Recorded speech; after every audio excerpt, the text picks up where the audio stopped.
سنتے ہیں اردو میں خصوصی اپڈیٹ۔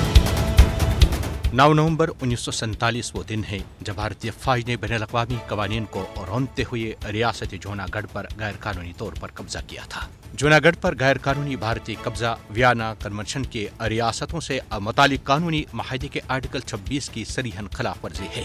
حالانکہ ریاست کے حکمران اور عوام کی جانب سے پاکستان کے ساتھ الحاق کی بنیاد پر ریاست جوناگڑھ پر پاکستان کا مکمل حق ہے، کیونکہ جوناگڑھ کے اس وقت کے گورنر نواب محبت خان اور بانی پاکستان قائد اعظم محمد علی جناح نے 15 ستمبر 1947 کو پاکستان کے ساتھ الحاق کے معاہدے پر دستخط کیے تھے۔ 1947 میں نواب آف جوناگڑھ نے نظریہ پاکستان کے مطابق براہ راست پاکستان کے ساتھ الحاق کا انتخاب اور فیصلہ کیا، جو عوامی امنگوں اور خواہشات کے عین مطابق تھا۔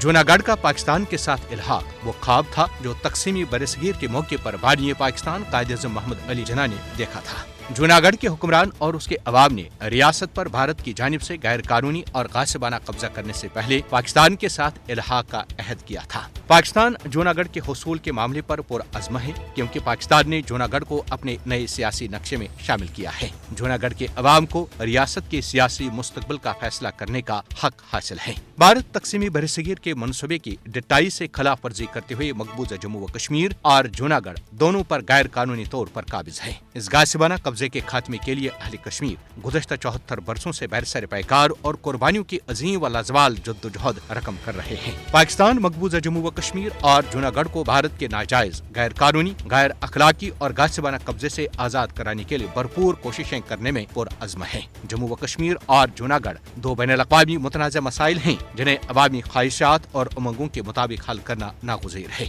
اقوام متحدہ مقبوضہ جموں و کشمیر اور جوناگڑھ کو بھارت کے ناجائز قبضے سے آزاد کرانے کے لیے اپنا کردار ادا کرے تاکہ اس ادارے پر مظلوم عوام کا اعتماد بحال ہو سکے۔